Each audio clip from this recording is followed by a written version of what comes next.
Well, guys, looks like they finally did it. We have a new number one in the popularity poll coming up. Bakugo is dead, which means that we're now going to have the true number one up front, which is going to be Mineta. Right, Dylan? That's who's going to Okay. replace Bakugo now that he's dead? Well, first of all, if a character dies, they don't get removed from the popularity poll. You can still vote for them. There's no rules against that. That is true. And no, obviously that was just leading it off. I mean, obviously this was a very big episode, a lot of emotional moments. And I'm leading off with making fun of a character's death. A lot of people love that's obviously not where we're going to go with this, but it is very scary, and we have no idea what's going to happen here. Obviously, Bakugo did take a bad damage, but we'll talk about a lot of that as the episode goes on, because this is the Class 1A podcast where each and every week we dive into everything in the latest episode of the My Hero Academia anime, this time going through Season 6, Episode 9. My name is Andrew, and I have Dylan and James with me to break down everything that happened. Guys, how are we feeling? Are we still feeling the heat of Season 6, or is it only getting hotter? It's getting hotter. Maybe it's getting better. I don't know what the analogy is. It's better. I don't It's either. good. It's great. This episode was weird because it was both a lot of action, but also a lot of setup at the same time. So very interesting, but it's so hype. A lot of like emotion too. Like I want to I feel like the amount of hype that's been really behind every episode, or like that feeling of despair in every episode, has now we just like shifted the emotion to the same level, and now you're just like I was getting choked up. Like it was a big sad boy episode, man. Like, so I think we're staying consistent. Is just the emotion for the episode has changed. Yeah, I completely agree. And it's the first time I think pretty much all season we've used a flashback, which is actually really impressive because I feel like normal seasons, there's a flashback like 3 times an episode, but this one actually went back. And it was a really impactful one. So we'll talk about that here in a second. But I want to go through a very quick recap. I'll kind of break down both sides of what was happening in this episode, and then we'll start talking about some of the bigger points here. But pretty much first off, let's start on the Class 1A side, kind of the Villa side, which pretty much just leaves with Makia is still on the loose, and he is like on track to destroy like 18 different cities they list off at the beginning of the episode. He is clearly not stopping, and it does not appear that Class 1A is able to do anything. They were saved last second by a group of heroes that kind of sent them off to a distance, pretty much saying that the only reason they're alive is that Macha didn't even see them as a threat, which is kind of a big slap to the face, but that is clearly still kind of going on, but not too much happening this episode. Back onto the real side of the episode, we see a whole bunch of stuff happening, pretty much entirely between Deku and Shigaraki. Aizawa does cut off his own leg there to kind of survive it, and Shigaraki almost gets to him, but Deku just starts going almost on a rage, kind of just blasting into him, destroying both of his arms in the process. We see that Shigaraki's body isn't fully able to handle everything, that he's starting to realize that it hasn't been the full 4 months, and that he's able to take more damage and he's able to regenerate at the current time. So Deku's taking advantage of that with Black Whip, with his original just destroy smash powers, and we do see his third quirk finally introduced, which is Float, Nanashimura's quirk, which is the quirk of the 7th, I believe. And we even get a flashback seeing of him working with Bakugo, Uraraka, Froppy, and help me out here. What's Tape Boy's name? Cellophane. Cellophane. No. We'll go with his hero name because none of us remember his actual name. Zero. Thank you very much. I remember. Kind of in a training exercise where we do get to see the famous broccoli afro hair. And pretty much the rest of the fight just goes on with Deku just trying to beat the shit out of him. I'm kind of losing it all. When suddenly, with the help of Endeavor, Bakugo, and Todoroki, it looks like Shigaraki's about to die, but it appears All for One takes over his body. It's just a shell, a corpse of a man. Starts shooting out spikes. Looks like he puts several through Endeavor, and then shoots a handful at Deku. And at the very last moment, we see a kind of callback to Deku's original moment in the episode 1 of My Body Moved Before I Thought. And he jumps in front of Deku, taking 4 or 5 of these giant spikes straight through the body and falls in that moment, with the episode ending there.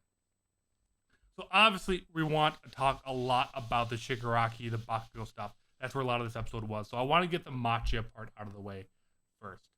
What do we think is going to happen here? Do we really think he's going to get to the main battlefield and just completely end this for the heroes? Do we think something else is going to happen? It feels like they're called that out very big for a specific reason here. Yeah, I think something has to happen, right? Because they called out like 15 different cities. And so we have 2 different paths here. We have 1, either something happens where they stop him, or 2, 15 cities get destroyed. Yeah.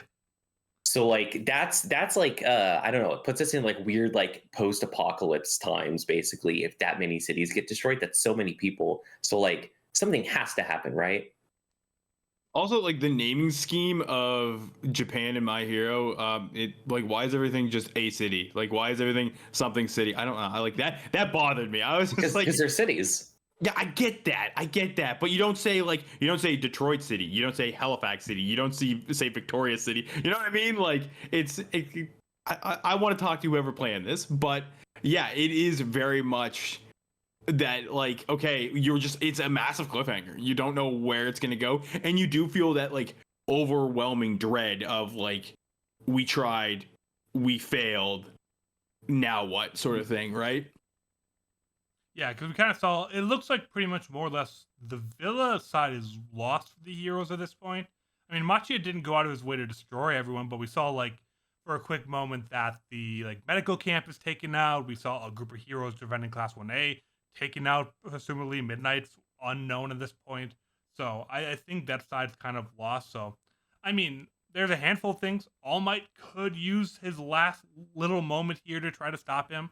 I mean, we haven't seen him go big for him in a while. Maybe he saved a bunch of energy. There could just be a delayed effect. I just don't know who else could come in at this point and stop him. I mean, if it's not someone at the other side, there's literally no one else in Japan that would make sense for them to come in and stop Machia at this point, besides All Might. Well, I was gonna say it'd be an entirely new, unintroduced character because really the only known hero that has like gigantification or like super strength was like Mount Lady and like All Might, and that's really all you can suspect. Like, I mean, unless there is somebody who's really good at like manipulating landscape and stuff like that to really stop this. But I don't know. The guy's basically a moving mountain, anyways. So Yeah, maybe we have something with the other teachers because we have some teachers that are a little bit underutilized. Like I know Cementos was there. Yeah, he got the crap kicked out of him though. Like Cementos is hurting, yeah. But like Power Loader, the like, support course comes in to save the day. Like He may have to be riding in on like a rocket.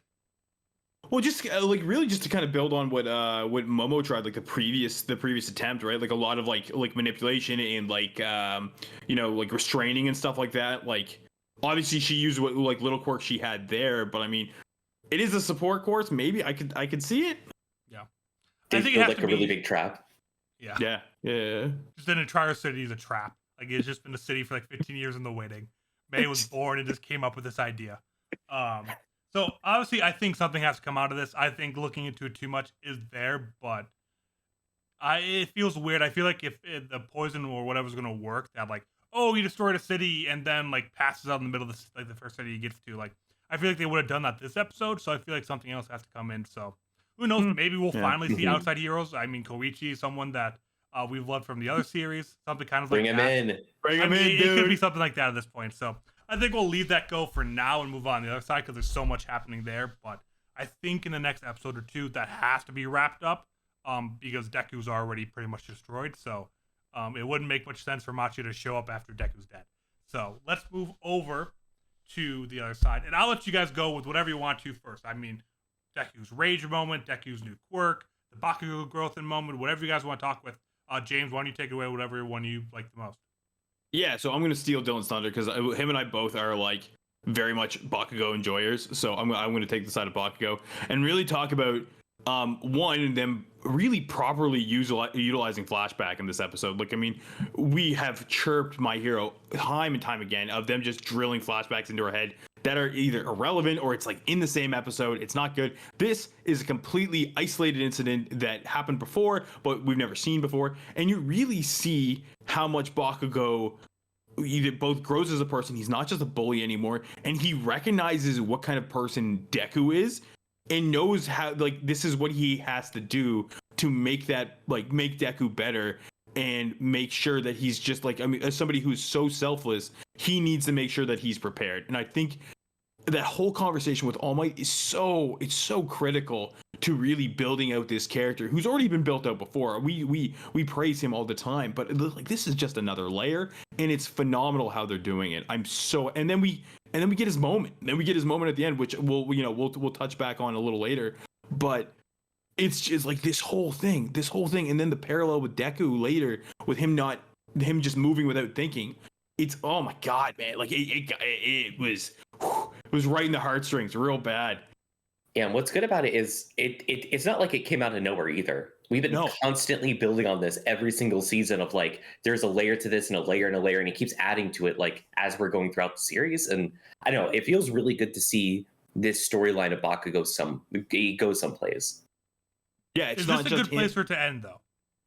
If he died here, if this was his final moment, that he went that full circle from hating Deku, from being that guy, to coming around and now sacrificing himself to with the same reaction, would that be a good story arc if it ended right here? We don't know he's dead. They didn't show him dead. They'd make a very big deal out of it. But the name was Bakugo Rising or whatever like that, which probably means next episode will be Bakugo something.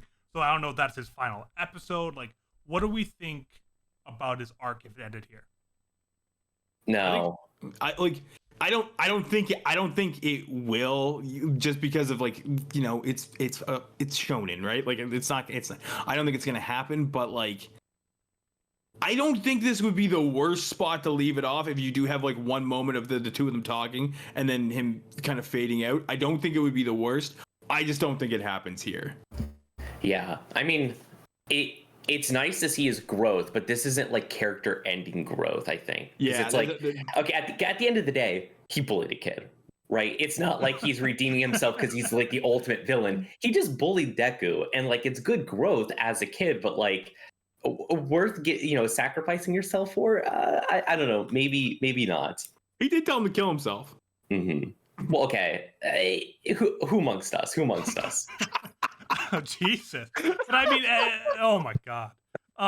At this point though, like we don't know how much of the story is really completely left is the one thing I think about. Like if the story is going to be wrapped up shortly, like we this could be the final fight from all we know. Like obviously we know the rest of the season goes on. We know there's 26 more episodes, so it's unlikely that this is the last fight. But like if we were coming to wrap up the story this season, next season, like a death now for Bakugo would make sense story-wise. I agree, character growth-wise, it's not the best time yet. But if we're thinking there's only 30 episodes left of My Hero total, now would be a good time for Deku to kind of change, because we already saw his emotional kind of well-being change drastically this episode for the first time ever, of that being a tilting point for him. Wouldn't be a bad time. I mean, I think if we didn't know that the manga is currently ongoing, then yes, then yeah, we can definitely do that. Because like here's the two situations. Either one, we're in the current time. Bakugo doesn't have to be alive for the current manga to be going on. No, but like if the current manga is going on and he dies, I don't know. I think that's just not having him around for a really long time. I don't know. It definitely would. I don't think it would feel good. That's the hard part between anime and like kind of meta game of like knowing that the manga is going on despite what's happening in it. It just, you know what's going on for a shit ton. Like this came on the manga like what, 3 years ago now. So it's kind of hard with that meta part. But but I mean, even regardless, like if you're going through and binging this after all of it's done, you would still know there's going to be more seasons too. So yeah, very true. But okay, so obviously we don't think he's dead kind of yet there. But I mean, is there any last things we want to kind of talk about on that moment, on the full circle kind of moment, or just that we love the callback? It's very cool to kind of see the growth. Like I don't have much to add there, but is there anything else you guys want to talk about Bakugo's big moment and kind of that growth here? He's the best. He is the best. He never loses. He's the best. He's the GOAT. Mm-hmm. The GOAT. I think that's a great place to end it and move on to, the actual main character of the series, who had some pretty big emotional and character growth in this episode. I mean, I think we can start with kind of Float and then move into kind of the rage moment he kind of had here. But we finally have the third quirk. We're 9 episodes into this season. We thought that there's going to be 1 or 2 new quirks this season. The first one is Shimura's, which I think is very cool for a handful of reasons. Obviously, being the relation to Shigaraki, and the first time we see it is in the battle against Shigaraki.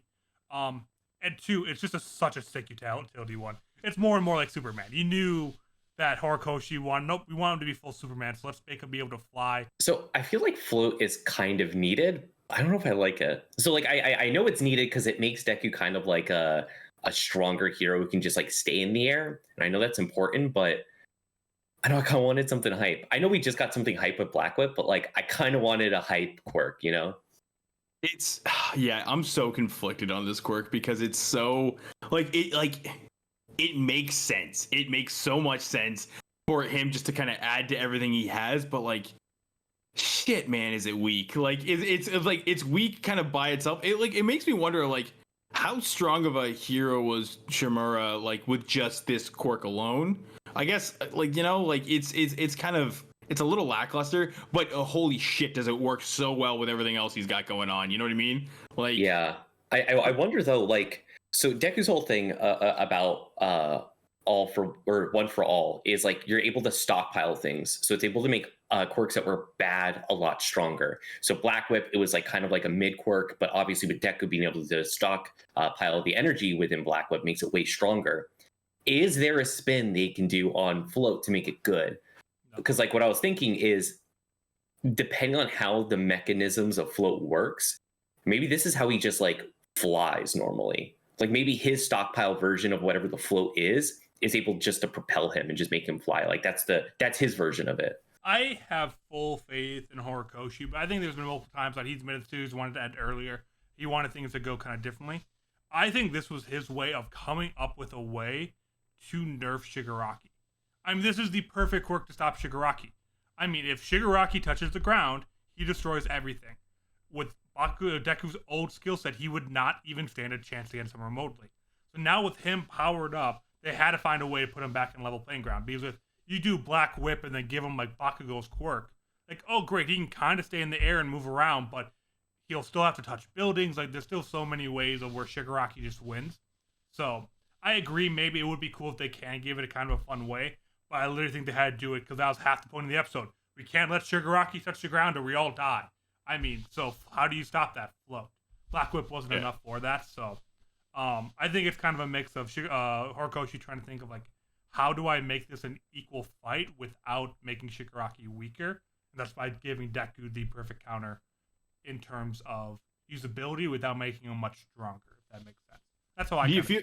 Yeah, I was gonna say, do you feel like he kind of wrote himself into a corner, like initially, and then like once he kind of realized what was going on, was like, I gotta, sidetrack this real quick. Like, I mean, I don't know, but I mean, I think anything that goes on for this long, I think you just always imagine things going one way early on. You change it mid-story, and you have to kind of make it work. Yeah. I mean, I think he could have everything planned out, but he likes one thing more, or a character does better than he likes, or he likes the character more than he wants, so he introduces him more, and I think that can change kind of everything. So I wouldn't say wrote him into a corner, but things. So something I kind of noticed is during the training session, right? You have Zero there because of the ability basically being like Black Whip, right?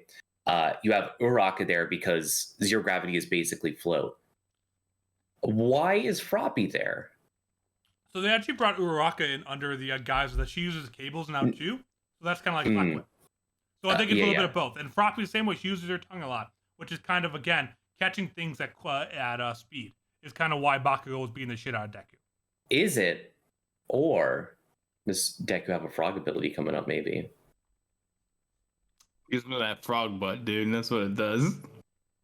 Please don't say Deku and frog butt in the same sentence. It's so cursed.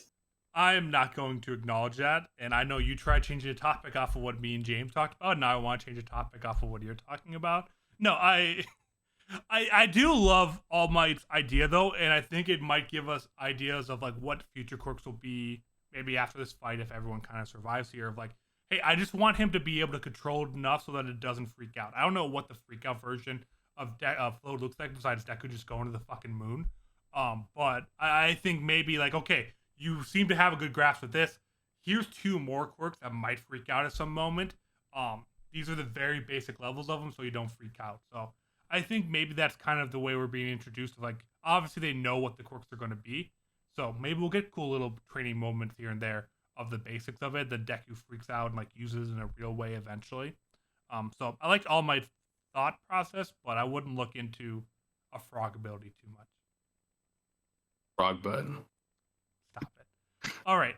Anything, and the last thing that I kind of want to talk about with Deku that I personally loved, I don't know if it's something you guys jump, but I don't feel like I've ever seen Deku mad.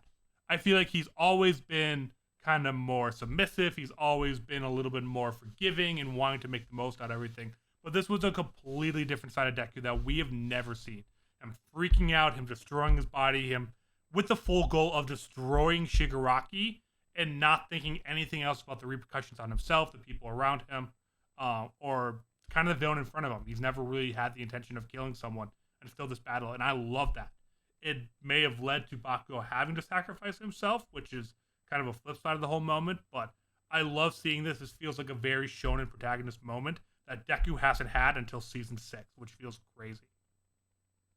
It's I think we've seen Deku angry before, but it's always been very it's been like unbridled. You know what I mean? Like it has been like complete freak out, no focus, no real like conviction. It's just like it's like a kid who's overwhelmed with emotions that doesn't really know what to do with them, and it's just amplified because of his quirk, right? But this is the first time that I think we've seen him like razor focused on what he's doing, and like the thought process is there on top of it while he's beating the shit out of Shigaraki, right? He's actually like logically thinking through it, which again, like kind of like you said, we've never seen before. He's never it's just him losing his shit, and that's really about it. And not really thinking for himself. This time he kind of is. He's still doing his selfish thing, but like he's actually like thinking through like, okay, I have like 3 hits left, and now my arm's toast, sort of thing, right? Yeah. So I don't know. Like I like the way that you described it of like him being kind of like a kid with his rage before, because he is like, whenever I envision Deku being mad, it is the classic anime shonen, just kind of screaming, kind of mad. This, he was like seething. Like the tears just coming down his face. He wasn't like yelling really, but like it was like the anger was just like behind his actions the entire time. And again, what moments are you guys talking about when he's been mad in the past? Overhaul is the only one I could somewhat think of, and he had full control and calmness through that. I didn't see him as mad during that moment. He wasn't mad against Muscular when fighting there. He was very much in control and scared more than anything. Like, I can't think of any moment where he's been actually pissed. God, this is it. I can picture the moment going in my through head. kind of arc by arc, like he was never mad in the tournament. Well, I think it's never been like a big point. Like he's like kind of just yelling is the thing, right? It's like it's the focus isn't on him being mad, and so it's like hard to pick out that moment. Okay, fair. Yeah, I just want to say, like for me, like I had never even thought of him even a third or even a fourth of how angry he was now too, and I just kind of love seeing that because it's not to quite the extent of something like Hunter x Hunter where they just completely lose it at the end and stuff kind of like that. But I love that we're starting to see that break could happen in Deku, which up to this point it always seemed like, nope, he's going to be the next All Might. He's never going to have any emotional breakdowns. He's just always going to be this good for justice. And this was like, no, he can actually break emotionally. And I think that's something super important to be able to believe and see on screen that I hadn't seen a ton. we hadn't really seen like at all, sort of thing, right? Like, because very like rarely do we see someone that Bakugo, or not Bakugo, sorry, the Deku really cares about, like targeted specifically. Sure. And like Aizawa is really like the perfect, like he's the perfect like plot device for this. Obviously Aizawa's character is far from a plot device, but I mean this moment here is really like, okay, this is a time for us to show this emotional depth and growth, and let's use that. And I think it was done expertly. I think it was done super well, and it was really needed for Deku to stop feeling super one-dimensional. Oh shit, can we talk about how sick actually though Aizawa just cutting off his own leg was? Like I don't have much else to say about Deku. I completely forgot about Aizawa for a second there. Like Aizawa's gonna, so one of those two, only one of them could die. And I don't think it's gonna be either one of them. Because again, I still think Aizawa needs to live on for them to have a chance. But this was what I was saying last week, of where they had to do something to him eventually, because otherwise it just begins to protect Aizawa. But I don't know. Like no hesitation with the blade, just immediately chops off his own leg. What? It seemed like it was something he had planned from the beginning. So you can see him actually as the bullet is immediately fired, he's already drawing. Like he knows.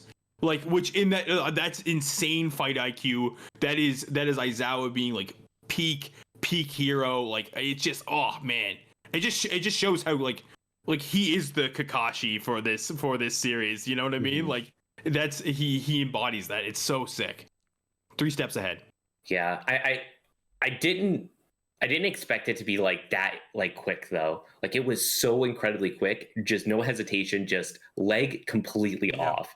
And then like the scene of it like flying away from his body, like in this silhouette, incredibly cool. And we don't know if it worked yet either, too.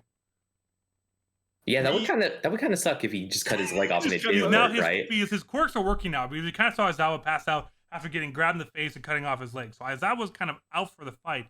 So we don't know if that's actually going to work until who knows when, which I kind of like him not just seeing like, oh no, this man's literally had his face ripped off and his leg gone. He's still just going to sit there and stare at a guy for 20 more minutes. Like, no, he's done for, which I did like.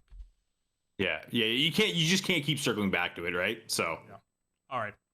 I think we have one thing left, and that is going to be a plus ultra reward, where each and every week we decided one character that went beyond that win plus ultra. Dylan, who do you got for the first nomination for the week? Oh, this is really tough. But I think it's Aizawa. So, because it's obviously between two people, Bakugo and Aizawa. Bakugo is, I don't know, that feels like the right move to do in that situation. It feels like, I don't know, it feels like he didn't really have to go above and beyond for that. But for Aizawa, being able to recognize that a quirk erasing bullet is coming, a literal bullet is coming at you, and you have the time to pull out a blade and cut off the part that it hit, like just in a split second, that's like real plus ultra right there. That is going above and beyond. That is like insane levels. Obviously they had to nerf him, because otherwise he'd probably take on all the villains by himself. Easy Aizawa win. Like that was just it. It's like for me, it's him and it's Bakugo and Aizawa, and I gotta give it to Bakugo. I am gonna give it to Bakugo because it is that it's that move without thinking. Yes, Aizawa did something similar, but Bakugo's intervening to save his friend, somebody who they've had the most complicated relationship since season 1. And this guy is literally just sacrificing himself for this guy that he at one point told to kill himself. You know what I mean? Like, I think that moment there is, I think it's like peak plus ultra. So I gotta give it to Bakugo. So this is a hard choice. I'm going to deflect it with humor and choose Majestic, who saved 20 people from class 1A and then died. No, I'm kidding. I'm just stalling because I really don't know which way I want to go. I think this would be like an episode where if we could argue to give it to both of them, I think they both deserve it in their own way. I'm going to have to do Bakugo because I'm the main character guy. That feels like main character fucking growth. I love it. I love the parallels. I love seeing something called back 6 seasons later. And I know we did season 1 to recap, but I know it would have gave Deku plus Ultra for reacting off of instinct and just doing what his body just tells him to. So I had to give to Bakugo for the same exact reasoning, because it's the same exact thing. And it's going to be a pivotal moment in the battle. Otherwise, if Deku does get hit, this is a completely different story. It's a completely different battle. So Bakugo's moment was just a little bit bigger than Aizawa's, unfortunately. But both. Honorable mention to Majestic, though. Honorable mention to Majestic. Honestly, his fit, sick. He looks like... I loved him. I want more Majestic. He is fucking dead, though. Yeah. Oh, absolutely. No shot of him coming back. Yeah. He's not coming back. Do you think Horikoshi plays like Zelda? Because he looks like exactly like Buddy from Majora's Mask. Those kind of vibes for sure. Right? Yeah. That is going to be it for this week's episode of Class 1A Podcast. Thank you so much for tuning in and listening. We'll be back next week going through episode 10, the continuation of this battle. Till then, thank you so much for watching and listening, and we will see you all then.